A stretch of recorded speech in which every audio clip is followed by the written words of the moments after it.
A paz de nosso Senhor Jesus Cristo, aos prezados irmãos e ouvintes da Palavra de Deus. Hoje vamos dar continuidade aos nossos estudos no livro de Números, livro escrito por Moisés. E iniciamos uma série de reflexões neste livro. Na jornada da vida, é inevitável que encontremos obstáculos.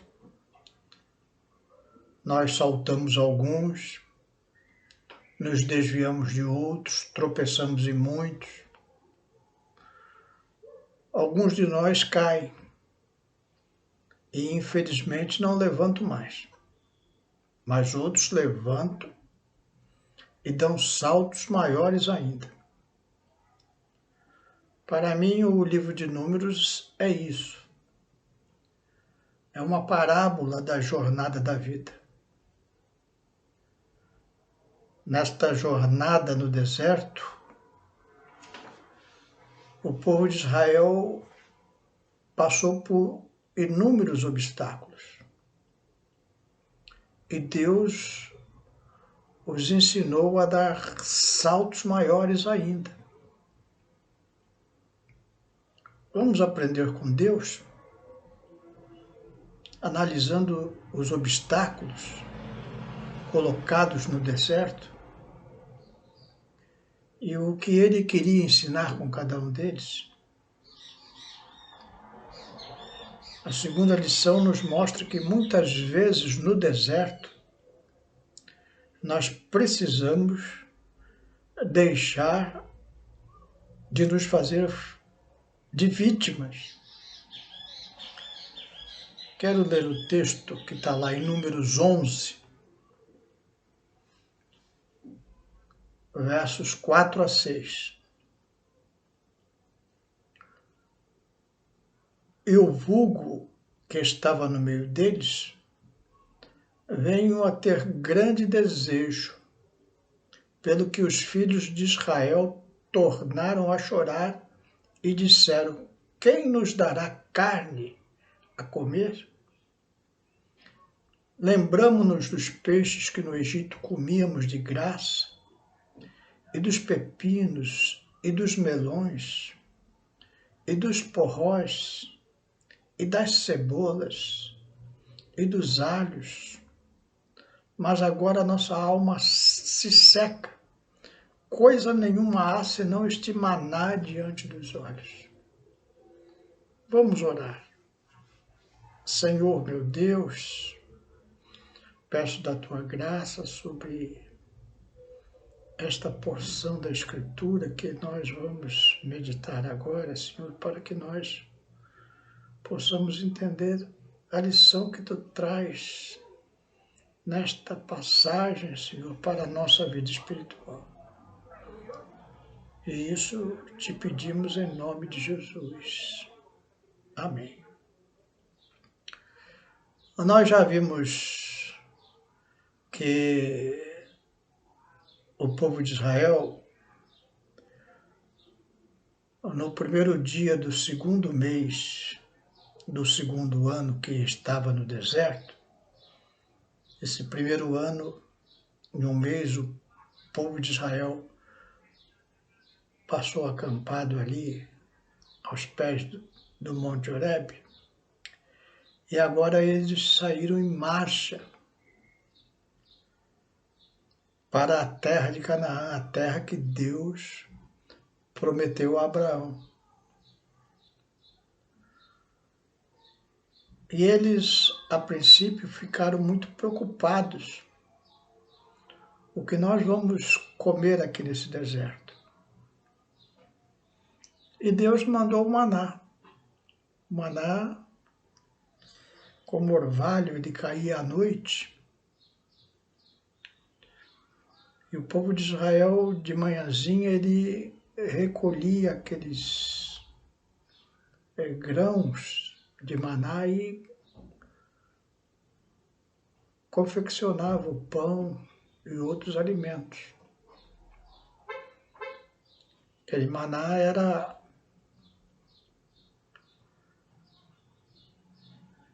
suficiente para o seu sustento. Eu me lembro que há muito tempo atrás, coisa de uns 40 anos, eu tinha um amigo médico e ele era meio assim, como dizer assim, cheio de novidades. E um dia eu estava com ele e ele me convidou para almoçar. E eu fui almoçar com ele. Chegando ali no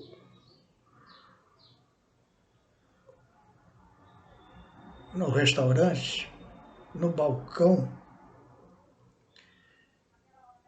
ele, pelo que eu percebi, ele já era conhecido ali. Ele pegou um pote da sua malinha e deu para o rapaz que cuidava ali do liquidificador. E o rapaz pôs um pouco de leite e ele abriu aquele pote, tirou um pó lá de dentro, colocou, bateu e encheu 2 copos de suco, um para mim e outro para o médico que tinha me convidado. Ele falou, esse vai ser o nosso almoço, isso aqui é uma mistura que eu inventei. E ela tem tudo que nós precisamos para uma boa refeição. Na época, eu não gostei muito daquele convite, estava esperando um churrasco ou coisa parecida, mas me contentei com aquela vitamina que eu tomei e realmente fiquei satisfeito, alimentado, melhor dizendo. Satisfeito eu ficaria com o churrasco.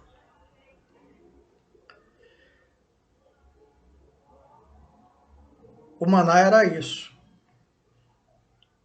Era um alimento substancioso que permitia que o povo de Israel recuperasse todas as suas forças para a caminhada diária. E o mais importante é que esse alimento tinha sido providenciado por Deus. Mas eles se cansaram daquilo. Estamos cansados de comer esse negócio todo dia.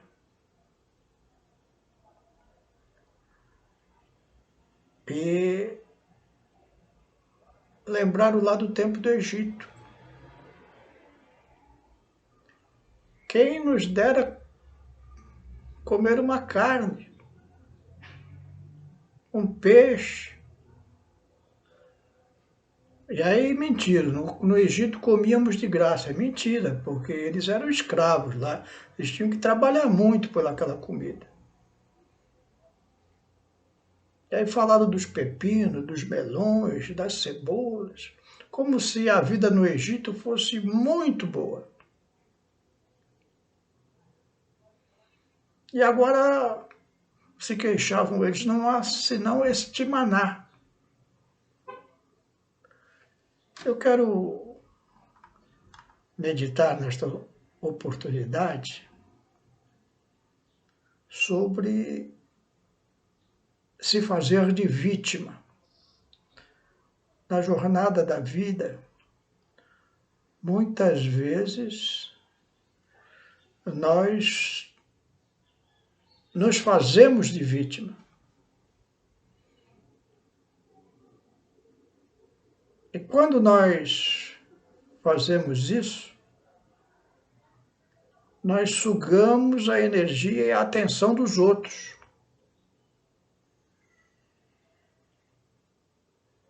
O que se faz de vítima, ele encontra sempre motivos para se lamentar. Vocês já se encontraram com esse tipo que está sempre se lamentando, sempre contando uma história ruim acerca da sua pessoa? E você começa a se sentir, às vezes, até culpado por aquela situação. Isso suga a sua atenção e suga a sua energia.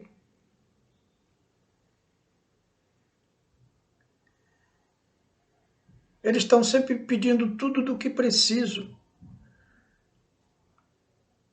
Se encontram alguém que está disponível, eles vão ali e querem sugar daquela pessoa para que aquela pessoa satisfaça as suas necessidades. Quando aquela pessoa não faz isso, eles são ingratos. Eles vivem fazendo chantagem emocional com você.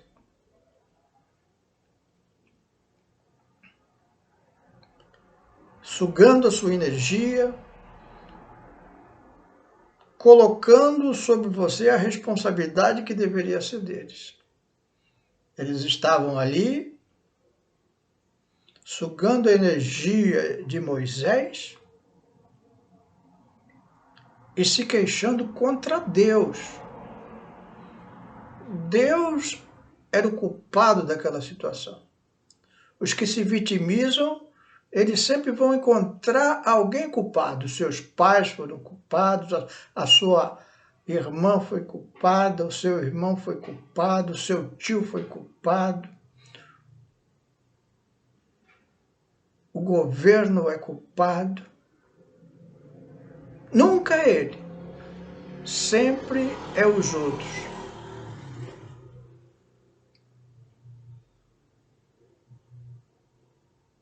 Vocês se lembram de Adão e Eva? Deus,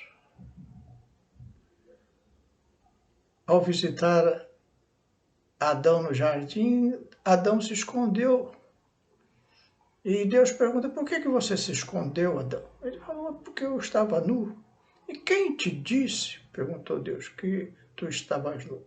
E aí Deus faz uma pergunta para ele. Por acaso você não comeu do fruto da árvore da vida que eu falei para você não comer? Ou seja, Deus tinha dado uma responsabilidade que era de Adão.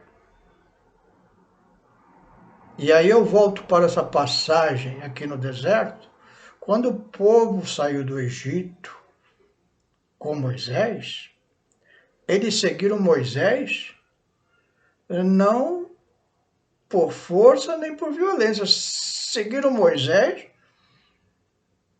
pela sua própria vontade. Eles queriam sair do Egito. Moisés não obrigou ninguém a sair do Egito.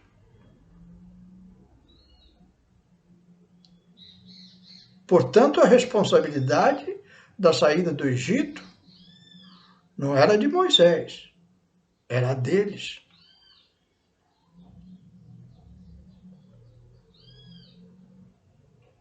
Adão virou para Deus e falou assim, a mulher que tu me deste, ou seja, eu não sou culpado.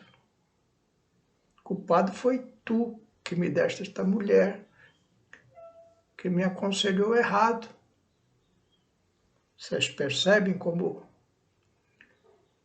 a vitimização vai agindo no inconsciente da pessoa, levando ela a tirar a culpa de si própria e jogar no próximo?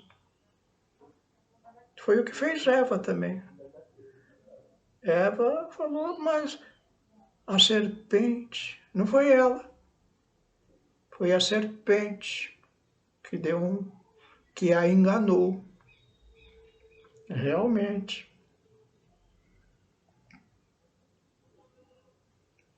Mas ela foi enganada porque não deu atenção à palavra de Deus. Porque se tivesse dado atenção, entendido as instruções de Deus direitinho, não teria sido enganada pela serpente. Muitas vezes nós passamos situações na nossa vida, nós somos enganados, somos ludibriados e colocamos a culpa no outro.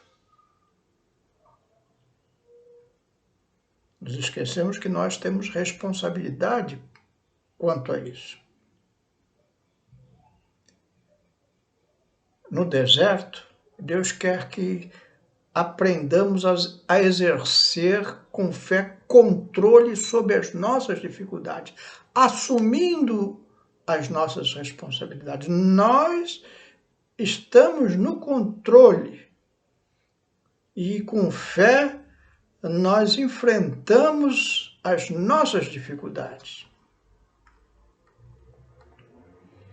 O psicólogo canadense Alberto Bandura, ele diz assim: as pessoas que acreditam ter o poder de exercer um certo grau de controle sobre as suas vidas são mais saudáveis, mais eficazes e mais bem-sucedidas do que aquelas que não têm fé na sua capacidade de realizar mudanças nas suas vidas. Então eu tenho que ter fé e capacidade de realizar mudança na minha vida. No deserto,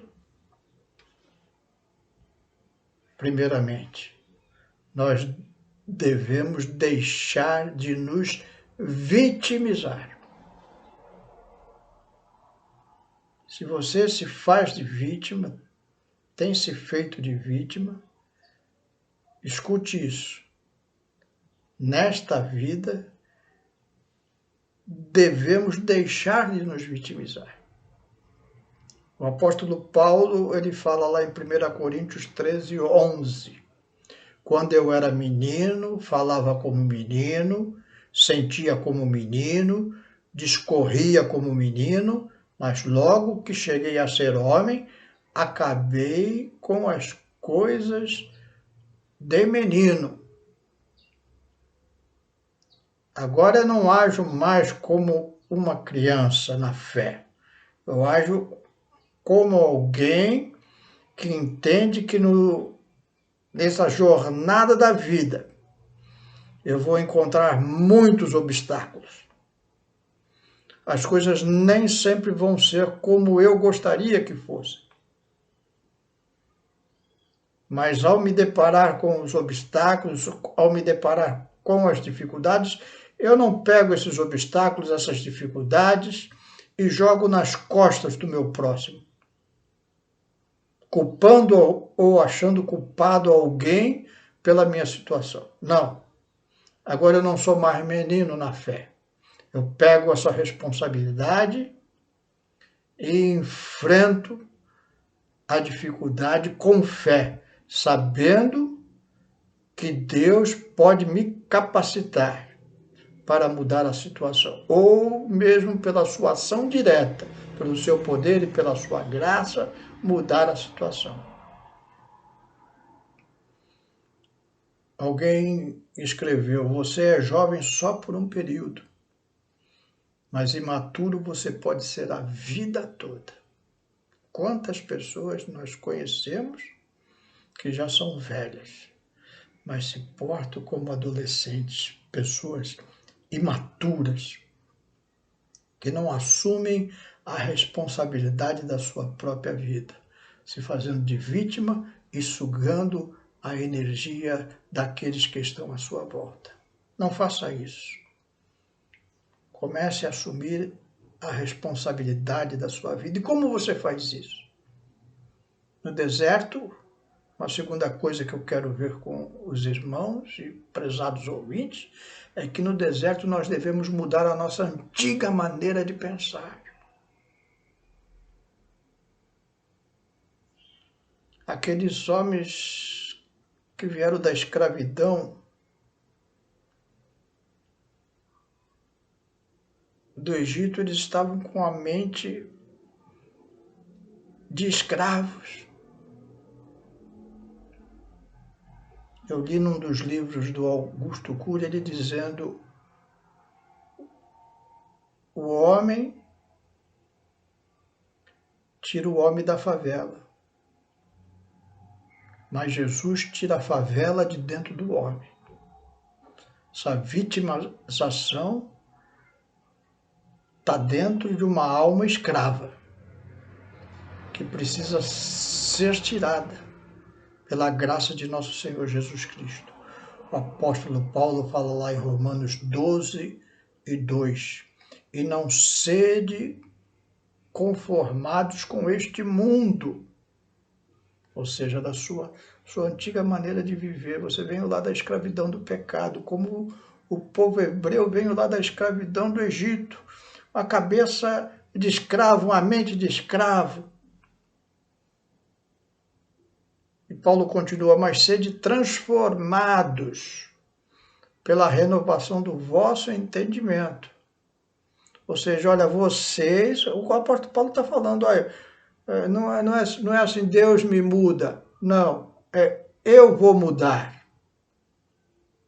Porque quando você coloca Deus me muda, você também faz de vítima. Se Deus mudar você, muito bem. Se ele não mudar, você continua sendo da mesma maneira. Não é isso que o apóstolo Paulo está falando aqui. Olha, o apóstolo Paulo fala assim, olha, mude pela renovação do seu entendimento. Ou seja, mude a sua maneira de pensar, mude a sua mente, para que você possa experimentar qual seja a boa, agradável e perfeita vontade de Deus. Então é você que tem que mudar a sua mente. É o que o apóstolo Paulo está falando aqui para nós muito claro. Ele falou, olha, se você tem uma mente escrava, aquela mente do mundo, você vem assim para Jesus, muito bem. Paciência. Mas agora mude a sua maneira de pensar. Não é Deus vai mudar a sua maneira de pensar, não, é você vai mudar a sua maneira de pensar. Como? Renovando o seu entendimento. Agora eu começo a entender, lendo a Bíblia Sagrada, a Escritura Sagrada, as mudanças que Deus está fazendo. Como o mundo é diferente quando eu tenho Jesus como Salvador no meu coração e como eu posso enfrentar agora os obstáculos que a vida oferece, sem jogar a culpa no outro, mas fazendo algo com as minhas próprias condições mentais para mudar aquela minha antiga maneira de pensar e pensar de um modo diferente. O terceiro tópico que quero trazer para os irmãos é isso. No deserto, devemos entender que viver é lutar na fé. Lá em Mateus 5:45, Jesus falou assim, porque faz que o seu sol se levante sobre os maus e os bons, e a chuva desça sobre os justos e injustos. O que Jesus está falando aqui, olha, Deus fez o sol e fez a chuva. E essa chuva e esse sol vai vir sobre a face da terra. Sobre quem? Só sobre quem é bom? Só sobre quem é justo? Ou só sobre quem é mau? Não, os dois. Muitas vezes o crente vitimizado, ele pergunta, por que eu, Deus? Por que eu, Deus? Não faça essa pergunta.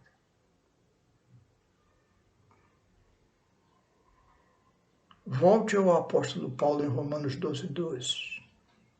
O que eu preciso fazer para mudar essa minha mente e pela fé enfrentar esse obstáculo que eu estou passando? Os irmãos se lembram do apóstolo Paulo? O apóstolo Paulo, de repente, aparece um espinho na carne. Nós não sabemos o que é esse espinho. Mas era algo que incomodava muito. E ele foi orar a Deus: Senhor, tira esse espinho, está me incomodando.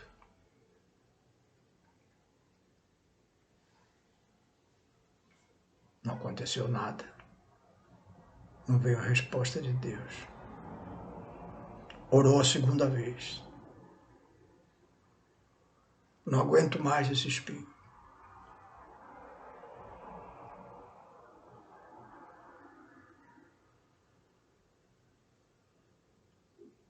Nada de resposta. O apóstolo Paulo se dobra de joelhos e ora de novo.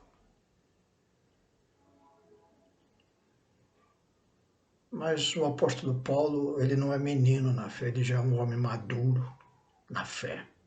E Deus trata com ele de forma madura. Paulo, a minha graça te basta, porque o meu poder se aperfeiçoa na fraqueza. Você vai ter que enfrentar isso.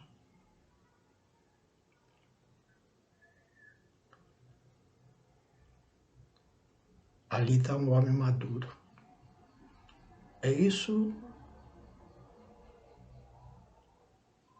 que Deus quer de cada um de nós, que deixemos de ser meninos, que deixemos de nos vitimizar, que nós mudemos aquela antiga mente do mundo, da escravidão, e tenhamos uma renovação da nossa mente e possamos entender que a jornada da vida, faça sol, faça chuva, nós vamos ter que enfrentá-la. E vamos enfrentá-la pela fé em nosso Senhor Jesus Cristo.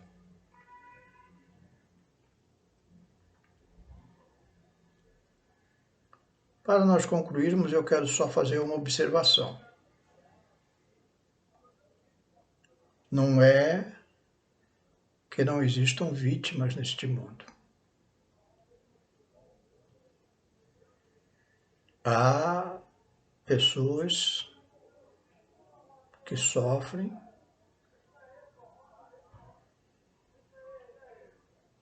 por serem injustiçadas.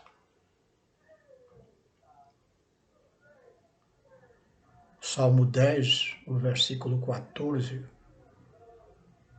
e o versículo 17, eu vou ler numa tradução da Bíblia Internacional, ela diz assim: mas tu enxergas o sofrimento e a dor, versículo 14, Salmo 10. Observa-os para tomá-los em tuas mãos. A vítima deles entrega-te a ti. Tu és o protetor do órfão. E no verso 17 diz assim: tu, Senhor, ouves a súplica dos necessitados. Tu os reanima e atendes ao seu clamor. Então, há pessoas que são vítimas neste mundo. Não é dessas que nós estamos falando. Essas pessoas que são vítimas, Deus enxerga o sofrimento e a dor e as toma em suas mãos. Ouve a súplica daqueles que são necessitados e reanima e atende o seu clamor. Não é desses que nós estamos falando. Estamos falando daqueles que são favorecidos por Deus, mas se fazem de vítimas, colocando o peso das suas lutas em outras pessoas, roubando-lhes a atenção e a energia. Que você possa, meu irmão, minha irmã, ter compreendido bem esta palavra. Se você, por um acaso, já se fez de vítima, ou está se fazendo de vítima, atente para isso. Amadureça, mude a sua mente. Saiba que nesta jornada da vida vai aparecer muitos obstáculos, mas pela fé em nosso Senhor Jesus Cristo, nós venceremos. Em nome de Jesus. Amém? Eu quero orar com você, agradecer a Deus por esse livro de números tão rico em lições para a nossa vida. Senhor, meu Deus, te damos graças, Senhor, pela tua palavra santa, Senhor, que nos aperfeiçoa na nossa fraqueza. Pela tua graça, pela tua misericórdia, Senhor. Age sobre nossa vida, Senhor. Ajuda-nos, Senhor, a entender a tua vontade e nos esforçarmos, Senhor, a renovar a nossa mente para que nós entendamos qual é a tua boa vontade para conosco, Senhor. Enfrentando as situações adversas que nos deparamos na vida.